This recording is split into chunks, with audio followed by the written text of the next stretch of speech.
Baik, kita kembali lagi dalam diskusi dengan tema Tanah Papua, Wilayah Kaya Budaya yang belum tergarap. Dalam segmen kedua ini kita ingin membahas tentang banyak sekali aset atau kekayaan budaya Papua yang belum digarap ini. Tadi dalam segmen pertama sudah sempat disinggung untuk semua penggiat budaya yang ada di Papua.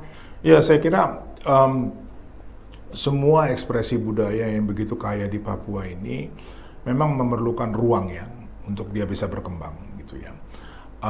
Sekarang ini banyak ekspresi budaya yang mungkin berhenti di kecamatan, di kabupaten, atau bahkan di kampung itu sendiri gitu ya, karena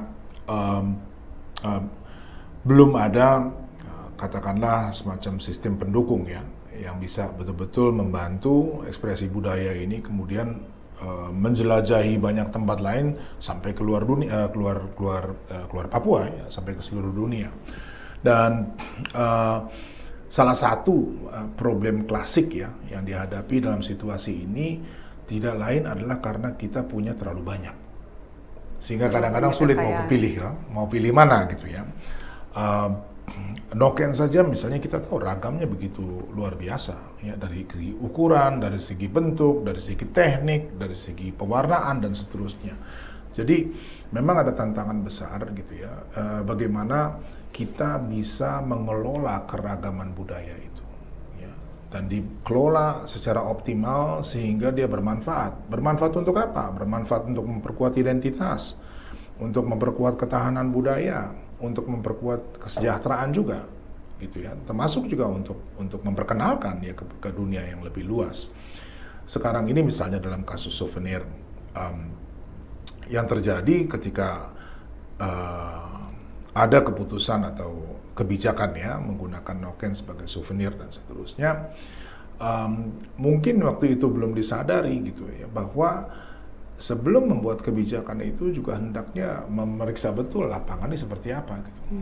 Ya, faktanya bahwa orang memproduksi noken di mana-mana dan tersebar sedemikian rupa. Kalau kita belum punya sistem untuk mengumpulkan semua ini ya, menghubungkan ya, artinya orang produsen di lapangan karena belum ada pabrik, masih individu, ada yang jual di pasar, ada yang jual sendiri, ada yang harus datang ke rumahnya. Kan harus ada pemahaman tentang ini dulu kan. Nah, ketika kebijakan dibuat, kemudian wah ternyata sulit ya mengelola, ambil yang gampang, beli dari pabrik. Ya, jadi ini yang saya bilang ruang untuk berkembang, gitu ya. Harusnya memang kita lihat dulu, ya, kenyataan yang ada di lapangan seperti apa, ruang seperti apa yang kemudian kita buat sehingga dia bisa menampung bermacam-macam ekspresi. Gitu. Ini yang kita bilang mengelola keragaman. Gitu. Karena ketika ini tidak terjadi, orang cenderung ambil jalan pintas. Ya mungkin karena keterdesakan waktu, karena macam-macam ya, target, capaian dan seterusnya. Aduh udah, ya lama kalau tunggu proses ini gitu ya, ambil cepat. Akhirnya apa? Akhirnya tujuan untuk memuliakan noken, memuliakan para pembuat noken tidak terjadi. Ya.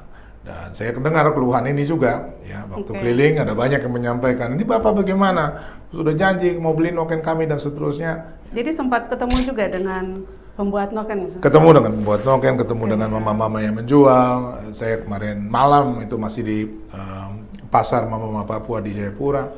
Jadi salah satu ya tantangan kita itu tadi gitu ya, karena ekspresi budayanya begitu beragam, ada di tempat yang begitu beragam, dan belum ada sejauh yang saya tahu gitu ya, mekanisme untuk mengelola ini semua. Ya ini mungkin tantangan terbesar. Nah kita bersyukur sebetulnya sekarang ada teknologi digital. Ya. Karena penjualan online ini. Berjualan online. Tapi mematikan sebenarnya atau bagaimana kalau Bapak melihat? Kalau penjualan online hanya sekedar memasukkan barang kita ke sebuah platform, ya katakanlah platform online ini di mana orang menjual barang-barang itu, mungkin nggak banyak artinya. Ya, karena apa? Karena akan ada ribuan orang. Kita nggak tahu bedanya noken yang dijual itu apakah asli atau tidak, apakah ini menggunakan benang pabrik atau tidak, apakah ini dibuat di Jogja atau di Papua, kan kita nggak tahu. Orang cuma bilang, oh jual noken Papua. Semua bisa bilang itu noken Papua. Ya. Tapi apakah dia betul-betul diproduksi di sini dengan syarat-syarat yang kita tetapkan dalam pembuatan noken? Belum tentu. Artinya apa? Dia tidak cukup hanya dengan masuk ke dalam pasar yang sifatnya online ini, dia harus dibantu dengan proses yang kita sebut kurasi. Kurasi. Ya, jadi kurasi artinya apa? Artinya orang-orang yang mengenal betul produk-produk tersebut, mungkin mereka berlatar belakang studi atau kajian budaya barangkali, ya, atau para pelaku sendiri gitu ya, yang membentuk satu mekanisme bilang bahwa untuk masuk ke pasar ini lebih baik melalui saluran kurasi ini. Karena dia yang bisa menentukan betul kan, wah ini betul memang asalnya dari Wamena, memang dibuat dengan teknik lokal, dikerjakan oleh, bahkan kita bisa bilang kan ini dibuat oleh Mama siapa, asli ya, dari melekat pada ini. Sekarang teknologi digital sangat memungkinkan itu. Ya. Jadi ada cerita khas begitu. Betul. Dari pelaku, ya. siapa Betul. pelakunya, bahan Betul. yang digunakan gitu ya Pak. Ya betul, karena ini bukan produk biasa. Ya. Kalau pabrik kita nggak tahu siapa yang bikin ya. Dan, mesin. Ya mesin. Ya dan dia begitu aja, Ya. ya nggak ada cerita di belakang itu. Tapi dengan ini akan berbeda sekali. Berarti ini dengan kemajuan cara pasar ini yang sekarang kan digital ya, online. Berarti itu juga kita tidak melihatnya sebagai sesuatu yang buruk, tetapi bagaimana kita juga bisa memanfaatkan itu, tapi dengan menambah tadi tuh cerita-cerita yang bisa menarik pembeli. Betul. Ya, termasuk ya tadi ya, cerita dari para pembuat ya, masuk di dalam platform digital ini. Sehingga ketika orang membeli, dia tidak membeli produk seperti dia halnya pergi ke pasar tinggal ambil barang. Ya, tapi karena dia kenal produknya, dia kenal siapa yang membuatnya. Ada hubungan yang lebih personal, lebih intimate, lebih eksklusif pada saat bersamaan karena hanya dia yang tahu, ya. Dan itu tentu akan membuat nilainya menjadi naik, sepadan dengan proses pengerjaannya yang begitu lama. Dan untuk itu Papua masih punya banyak sekali. Noken kan hanya salah satu. Benar. Ya, alat musik belum ini dikembangkan. Ya. Banyak sekali bunyi-bunyian yang begitu kaya. Tadi pagi saya di SMP 2 Jayapura. Anak-anak sekolah usia SMP mereka nyanyikan lagu dari Mambesak pakai alat-alat musik kombinasi antara gitar dengan suling tambur dan lain-lain, gitu. Luar biasa. Ya. Dan ini pengembangan ya, gitu ya. Kalau misalnya sekarang ada ruang ini untuk berkembang, waduh, saya kira ini akan menjadi kekuatan yang besar. Ya, karena apa? Karena kekayaannya begitu luar biasa. Kalau bicara tentang kualitas, tentu masih bisa kita tingkatkan. Dan saya kira di Papua ini nggak kekurangan sumber daya, ya, manusianya untuk bisa memperkuat ini semua. Saya sering bilang ya, kalau di Papua ini orang batuk saja merdu. Gitu ya. Jadi nggak usah menyanyi dia batuk saja merdu.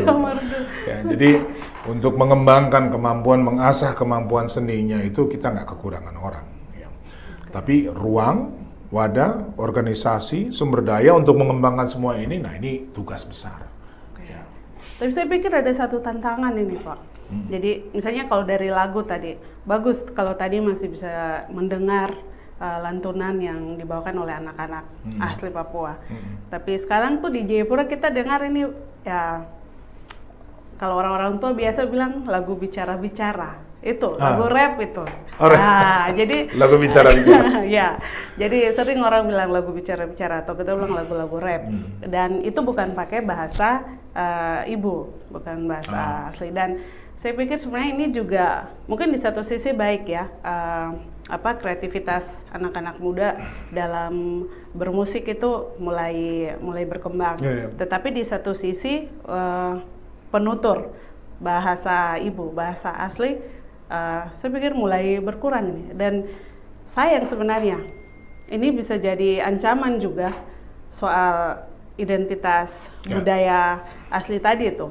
Kalau penutur bahasa ibunya hilang. Bahkan saya dengar di beberapa tempat sekarang ini hilangnya bahasa juga berarti hilangnya marga, hilangnya klan.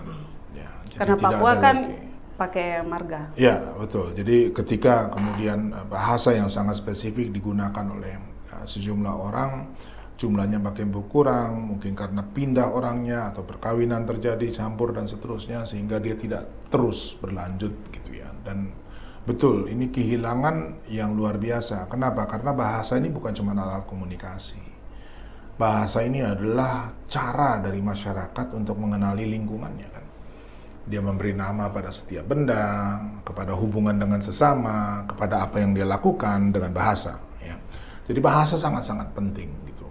Nah, bagaimana caranya memastikan bahwa bahasa ini lestari? Ya, tentu dengan cara menggunakan gitu. Jadi saya tahu di beberapa sekolah muatan lokal berusaha menggunakan bahasa lokal, tapi ini juga bukan tugas yang mudah. Ya, kenapa gitu ya? Karena di satu daerah saja, di satu kabupaten katakanlah begitu ya, bahasanya bisa sangat banyak. Ya, di satu kampung bahkan ada ya.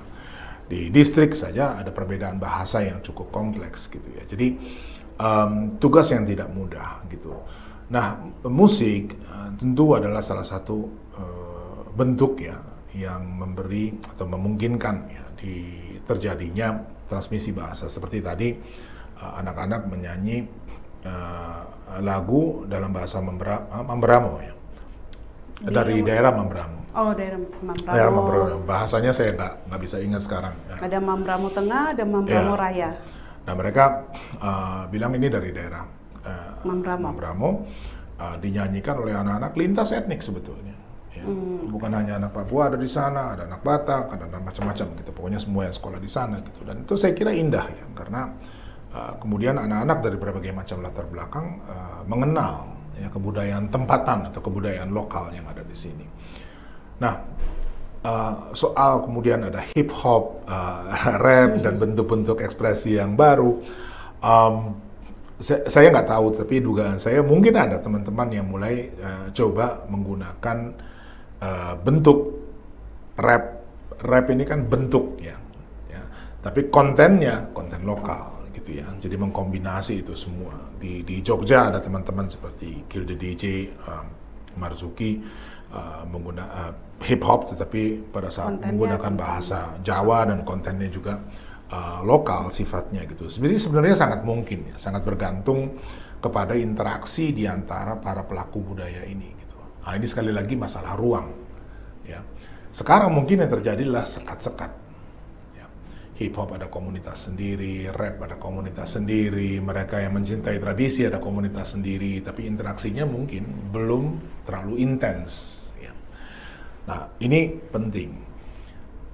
Hip hop dan rap sebetulnya awalnya juga adalah ekspresi yang vernakular yang kemudian menjadi global. Begitu ya. Jadi dia lahir dari komunitas yang sangat spesifik tetapi kemudian mendapat audiens global. Nah, mestinya kita ini gitu, ambisinya sama. Memulai dari sesuatu yang sifatnya sangat partikular, vernakular, lokal gitu ya. Tetapi punya relevansi secara global. Nah, di sini sekali lagi hubungan antara kebudayaan dengan lingkungan menjadi penting. Tidak semua orang di dunia ini bernasib baik seperti orang Papua punya alam yang luar biasa. Anugerah kan ini sebetulnya.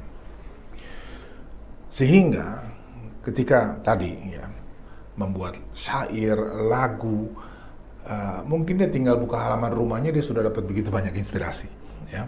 Sementara orang yang tinggal di kota, terkurung di dalam kotak-kotak kaca dan seterusnya, dia harus membayangkan pergi dulu jauh-jauh dan segala macam untuk mendapatkan inspirasi. Di sini kita seperti dapat anugerah, buka pintu rumah, semua terhampar di depan, ya. Kemudian bisa berbicara tentang keindahan alam tanpa filter. Ya. Kita dianugerahi itu. Nah, bagi saya gitu ya, ekspresi artistik dari Papua ini akan punya kekuatan luar biasa kalau mengingatkan masyarakat di dunia ini tentang pentingnya alam. Ya. Dan saya kira kelompok seperti Mambesak itu pada masanya sudah mengingatkan orang sebelum orang bicara tentang perubahan iklim, sebelum orang berbicara tentang masalah-masalah lingkungan, ya. Tapi tanpa harus menjadi khotbah begitu ya. Jadi betul-betul bercerita menggunakan cerita-cerita lokal untuk mengangkat semua keragaman itu. Dan itu kontribusi yang luar biasa saya kira dari Papua ini bagi dunia. Baik. Terima kasih untuk segmen kedua, Bapak. Kita akan lanjut lagi di segmen yang ketiga.